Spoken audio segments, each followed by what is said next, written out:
Bwana Yesu asifiwe. Karibu katika ibada maalum ya uponyaji inayokuja kwako na mimi Pastor Miamba, na nitasoma maandiko katika kitabu cha Isaya sura ya 53.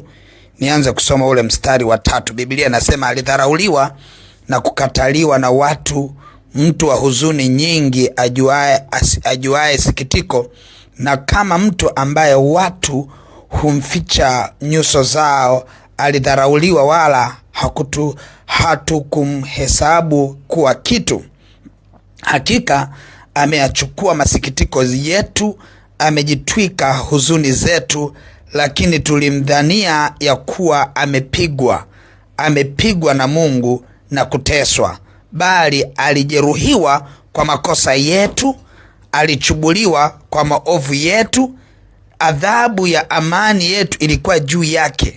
Adhabu ya amani yetu ilikuwa juu yake, na kwa kupigwa kwake sisi tumepona. Na kwa kupigwa kwake sisi tumepona. Tunaona ya kwamba Yesu alidharauliwa, alipigwa, alihuzunishwa, aliyabeba yote. Kwa hiyo alipokuwa katika zile nyakati za kulipa gharama, alipitia katika hali ya kila namna. Tunaona alipitia katika hali ya hofu kuu, mpaka akaenda kumlilia Baba, akasema ikiwezekana kikombe hiki kiniepuke, kwa sababu ya ile hofu iliyokuwa ndani yake. Si kwamba alikuwa ameibeba hofu yake, alikuwa amebeba hofu zetu, ili kwa kupigwa kwake tusiwe wenye hofu tena. Tunaona alidharaulika. Biblia inasema ajuae sikitiko, kwamba ndani yake kulikuwa kuna sikitiko, lakini kwa kupigwa kwake sikitiko litoke katikati yetu, tusiwe watu wa kusikitika tena. Na Biblia inasema kwa kupigwa kwake, mama yake inaeleza kwamba vile ambavyo alijeruhiwa, anasema alijeruhiwa, alijitwika huzuni zetu, na alidharauliwa, alipigwa, alijeruhiwa kwa ajili ya makosa yetu, alichubuliwa kwa maovu yetu. Adhabu ya amani yetu ilikuwa juu yake, na kwa kupigwa kwake sisi tumepona. Sasa tunaona maandiko yanaeleza kwamba tayari tumeshapona. Kwa kupigwa kwake tumeshapona. Yaani uponyaji ni haki yetu ya kimsingi, kwa sababu yupo aliyelipa gharama. Kwa sisi uzima wetu ni kwa sababu gharama imelipwa. Hivyo uzima wetu ni uzima wa kisheria katika ulimwengu wa roho. Na ndio maana ukisoma kitabu cha Warumi sura ya 8 kuanzia ule mstari wa 1, Biblia inaeleza kwamba sasa basi hakuna hukumu ya adhabu juu yao walio katika Kristo Yesu, kwa sababu sheria ya roho wa uzima, narudia, sheria ya roho wa uzima ule ulio katika Kristo Yesu imeniacha huru mbali na sheria ya dhambi na mauti. Ipo sheria ya uzima inayotambulisha uponyaji wangu mimi na wewe. Nataka nikuhakikishie wewe ambaye unaumwa wakati huu, ile sheria ya uzima inaenda kuitwa wakati huu, na tutakapoliitia jina la Yesu lililobeba sheria ya roho uzima, uponyaji unaenda kuingia ndani ya mifupa yako. Uponyaji unaingia kwenye utosi wa kichwa chako. Uponyaji unaingia hadi kwenye unyayo wa mguu wako, kwa sababu tunaiita ile sheria ya roho wa uzima iliyo katika Kristo Yesu. Sheria ya roho wa uzima, kwamba kipindi Yesu anapigwa, anateseka, anadharuliwa, anatemewa mate, anachomwa mkuki ubavuni mwake, damu na maji vinatoka, alikuwa akitengeneza sheria katika ulimwengu wa roho, ambayo tukienenda katika sheria ya ulimwengu wa roho juu ya uponyaji tupate kupona. Kwa hiyo wewe ambaye unaumwa wakati huu, unaweza kuwa unaumwa mwili wako, lakini unaweza kuwa unaumwa hisia, kwa sababu kuna magonjwa mengine ni ya hisia, kwamba upo kwenye hofu, kwenye msongo wa mawazo. Yote ni magonjwa hayo. Lakini yamkini na wewe unaumwa tumbo, unaumwa kichwa, unaumwa kiuno, unaumwa mahali popote unapoumwa. Yote kwa pamoja ni magonjwa ambayo sheria ile ya roho uzima iliyo katika Kristo Yesu inaenda kuachilia uzima ukuingie ndani yako kupitia kulisikia hili neno. Kumbuka maandiko yanasema Mungu anapotaka kumponya mtu awe ni hapa ninapoongelea mimi kwenye hii madhabahu, awe ni hapo ulipo wewe, haijalishi uko maili ngapi, haijalishi uko nchi nyingine, lakini Bwana husema hulituma neno. Neno la Bwana likituma kwako, unapokea uponyaji. Unapokea uponyaji. Ndivyo ambavyo tunaenda kulituma neno la uponyaji lililojaa sheria ya Roho wa uzima ulio katika Kristo Yesu. Na ndio maana yule akida akamwambia Yesu, akasema, sikia, mimi ninajua nguvu ya neno. Hata mimi niko chini ya mamlaka na watu wangu wapo chini yangu, nikiwaambia nenda, huenda, rudi, wanarudi. Anasema hata wewe unayo mamlaka katika sheria ya Roho uzima. Tuma neno na mtumwa wangu atakuwa amepona. Yesu akashangaa sana, akasema, sijawahi ona imani katika hii na imani ya namna hii katika Israeli. Nini maana yake? Biblia inaeleza ya kwamba alipomwambia nenda zako, yule akida alipofika kule kwa ule mgonjwa, namba moja aliuliza amepona saa ngapi, kwa sababu alikuwa anataka afanye uwiano wa uponyaji na muda. Akagundua kwamba neno lilipotumwa halikuchukua umbali, kwa sababu mtu alikuwa yuko mbali. Neno la Kristo ni zaidi ya umeme, linatembea kwa nguvu isiyo ya kawaida, na wakati huo unapolisikiliza, hapo hapo uponyaji unatokea. Bwana hulituma neno, na yule akida alijua siri. Na hata hapa nilipo, naenda kulituma neno la Kristo. Naenda kulituma neno la uponyaji. Wewe unayeumwa tumbo, unaumwa kichwa, unayeumwa mwenye msongo wa mawazo, wewe ambaye una ugonjwa unaojulikana, labda una ugonjwa, una presha, una kisukari, una kansa, vyote kwa Yesu vinapona. Ninalituma neno la uponyaji na utakuja kushuhudia. Jana wiki hii ya jana nilikuwa niko na mtu mmoja akaja alikuja kuniambia anaumwa tumbo, ndani yake wamesema kuna dalili za kansa ya kizazi, na nikamwambia ninaomba kwa ajili yako, mimi ninaifuta hiyo kitu yote, nafuta. Halafu nikamwambia ninakuombea leo, kesho nataka uende hospitali ile ukaambia naomba mpime tena. Sasa alipofika pale kwenye ile hospitali, baada ya kuombewa, wakaangalia, wakaona walichokiona kwenye mitambo yao hawakioni tena. Wakamwambia, akasema, umekunywa dawa yoyote? Akauliza, akasema, mbona nyinyi mlisema hata dawa haiponi? Hasa ningekunywaje dawa? Nani amenipa? Akasema, sasa mbona tunachokiangalia tulichokiona hatukioni? Akasema hivi ya kwamba nimeombewa na Pastor Miamba. Wakasema, amekuombea tu, yani kuomba tu, hamna cha ziada, kuomba tu. Akasema yeye ameniombea na amenituma yeye ndio nije nipime. Wakashangaa sana. Sikia nikwambie, Bwana hulituma neno. Ninatuma neno. Wewe mwanamke awaye yoyote, nasikia ndani yangu hiyo, mwanamke awaye yoyote unayenisikia leo, ninatuma neno kwenye kizazi chako.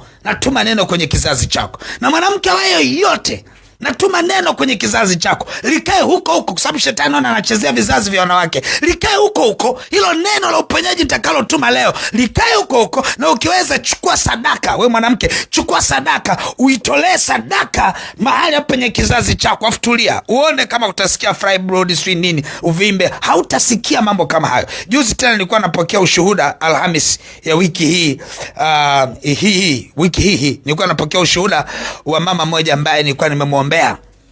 Alafu nilimwambia aje tena Alhamis, nikawa naongea naye, akawa ananiambia kwamba uliponiombea yeye alikuwa anapata changamoto akikutana na mume wake, ni maumivu makali kiasi kwamba hadi akasema imefikia kipindi namkimbia mume wangu. Yani tunakimbizana kwa machale ili asije akanihitaji mimi, mke wake. Maumivu yake ni ajabu. Anasema hivi, ninaweza nikakutana naye siku moja nikaumia wiki nzima. Maumivu kama vile kuna moto umewashwa huko ndani.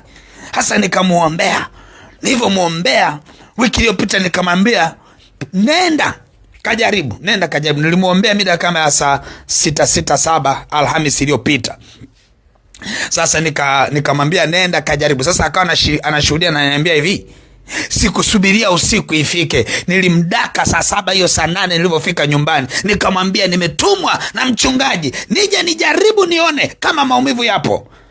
Anasema hivi, mchungaji, kwanza mume wangu sijui alichokisikia, kwa sababu anauliza, hivi wewe ndio mke yule niliyekuoa? Mbona leo ninavyokuona ni tofauti, radha yako ni tofauti na vile ambavyo ilikuwa mwanzo. Sikia nikwambie, shetani huwa anaiba hadi radha katika ulimwengu wa roho, anaiba. Mtu anakuwa hakuelewi, unashangaa nini hiki kimetokea, unahitaji uponyaji, unahitaji uponyaji. Ananiambia yule mama ya kwamba hakusikia maumivu tena, anasema yamemtesa kwa miaka mingi sana, kiasi kwamba alikuwa anahisi atahatarisha ndoa yake, lakini Bwana amemponya. Bwana, hakuna lisilowezekana. Alafu baada ya muda sasa akawa niambia mtu mwingine, nilikuwa nimemwombea huyo, nilimwombea akaniambia kwamba ndani yake kulikuwa kuna maumivu. Waliambia tena pana issues huko ndani, huko kwenye uzazi. Baada ya kumwombea, ghafla akaanza kutoka nyama zikaanza kumtoka na uchafu mwingi ukatoka, na baada ya hapo akashangaa kila kitu kimekaa sawa. Nini maana yake? Bwana anapolituma neno, Biblia inasema milima yayeyuka mbele ya uso wa Bwana. Tunapolituma neno, tunamtuma Mungu mwenyewe. Hakuna mlima usioyeyuka mbele ya uso wa Bwana. Kila mlima utayeyuka, vilima vitaondoshwa mbele ya uso wa Bwana. Tunapolituma neno, wewe unayeumwa nisikie, unaenda kupokea uponyaji. Nataka imani yako uambatanishe na neno la Kristo. Imani yako uiambatanishe katika ile sheria ya roho uzima iliyo ndani ya Kristo Yesu, iliyokuweka mbali na sheria ya dhambi na mauti, kwa sababu ipo sauti inayokujia kwamba hutapona. Na mimi nakwambia sauti hii ni ya Bwana, utapona kwa jina la Yesu. Ipo sauti inayosema utakufa, nami nakwambia hii ni sauti ya Bwana. Hautakufa bali utaishi, na utayasimulia matendo makuu ya Mungu. Nataka mtu mmoja anayenisikia sasa hivi, kama una ndugu yako anaumwa, mtumie huu ujumbe, mwambie sikia Pastor Miamba anaomba. Sikia uponyaji unaingia ndani yako. Mtumie hii clip, itume hii voice, itume. Kama mna magrupu ya familia, tuma kwa wanafamilia, waambie uponyaji unaingia kwa wanafamilia. Yamkini hata mnavyogombana nao ni ugonjwa huo katika ulimwengu wa roho, na ndio maana hamna muda wa kukaa na kujadili mambo ya muhimu, kwa sababu shetani analeta uharibifu. Mnaenda kuponywa, familia inaenda kupona pia, amani ya moyo inaenda kurejeshwa, hakuna giza litakalobaki. Uponyaji unaingia. Bwana hulituma neno. Nataka twende mbele za Bwana sasa. Nataka nilitangaze neno la Kristo lililobeba uponyaji na tumaini jipya ndani yako. Haijalishi vile unavyojisikia, iwe ni msongo wa mawazo, nikisema amina na msongo wa mawazo utaondoka. Nikisema amina, angalia unapoumwa utapokea uponyaji, utaona umepona, utaona tayari uzima umeingia. Nikisema amina, chunguza maisha yako kabla ya maombi na baada ya maombi, ili umpe Bwana sifa na utukufu. Nataka twende mbele za Bwana. Niombe. Baba mtakatifu, katika jina la Yesu Kristo wa Nazareti, Mungu aliye hai, wewe umesema wewe ndio Mungu utuponyaye. Umesema ulituma neno kutuponya, kututoa na maangamizi ya nguvu za giza. Roho Mtakatifu, nakushukuru kwa maana uponyaji wako ni wa kisheria, katika ile sheria ya roho uzima iliyo ndani ya Kristo Yesu. Na ukasema ya kwamba hautaweka magonjwa ulioweka kwa Wamisri, kwa maana wewe ndio Mungu utuponyaye. Baba, katika jina la Yesu Kristo, maana kwa kupigwa kwako sisi tulipata kupona, ninatangaza uponyaji ndani ya maisha haya. Natangaza uzima ndani ya maisha haya, kwa ile sheria ya uzima iliyolipwa pale msalabani na ikatengenezwa kwa ni sheria ya roho uzima kwa ajili ya watu kupokea uzima. Nami naachilia ile sheria kwa mtoto wako huyu anayenisikia wakati huu, apone kwa jina la Yesu. Natangaza uponyaji katika jina la Yesu. Ile kazi ya msalaba ikawe ndani yako leo, na haribu nguvu za giza, roho za mauti, roho za magonjwa, roho za uharibifu, ninazing'oa katika jina la Yesu. Roho za magonjwa ninazing'oa katika jina la Yesu. Roho chafu zilizokushikilia zikuachie, kuanzia utosi wa kichwa chako hadi unyayo wa mguu wako. Pokea uzima kwa jina la Yesu. Pokea uzima, pokea afya kwa jina la Yesu. Ukawe mzima sasa, ukapokea uponyaji sasa, ukafunguliwe sasa katika jina la Yesu Kristo na katika damu ya mwana kondoo. Roho Mtakatifu, asante kwa uponyaji Bwana, kama ulivyomponya mama yule aliyeshuhudia, nami nimesema hapa, na kama unavyowaponya watu wengi katika madhabahu Bwana, ni zamu ya mtu huyu anayenisikia wakati huu, akapokea uzima, akapokea uponyaji na awe huru. Stress, hofu, wasiwasi na mashaka, mauti haitakuona kwa jina la Yesu. Hofu ya mauti haitakuona kwa jina la Yesu. Natangaza uzima ndani yako, na ukawe mzima, tena mzima kweli kweli, katika jina la Yesu Kristo wa Nazareti. Amen. Mungu wangu akubariki sana. Nataka utume huu ujumbe kwa ndugu zako, kwa rafiki zako. Tuma tu. Unashangaa mtu akapona, tuma tu huko. Lakini pia wewe ambaye unasikia ndani yako kuachilia sadaka, utashika sadaka yako na utaiachilia hiyo sadaka kwa namba ambazo nitazitaja. Lakini kwa wewe ambaye umepokea huu ujumbe, halafu ungetamani uendelee kupokea ujumbe kama hizi kupitia ibada zetu za asubuhi za Anza Siku na Bwana, utaandika neno niunge, utatuma neno hilo niunge kwenye WhatsApp namba 0713842123 na utapata linki na nitakutumia linki. Pia hiyo namba unaweza ukaachilia sadaka yako hapo, ama unaweza ukaachilia sadaka kwenye ile lipa namba ya M-Pesa ambayo ni 577876 au namba nyingine za mawasiliano 0744982517. Hizo namba za mawasiliano unaweza ukaomba link, ama ukaomba link kwa atakaye kutumia, utaomba link, atakuwa nayo. Mungu wangu akubariki sana, uwe na wakati mwema. Nataka ushuhudie ni nini Bwana amekifanya katika maombi haya. Ubarikiwe sana. Amen.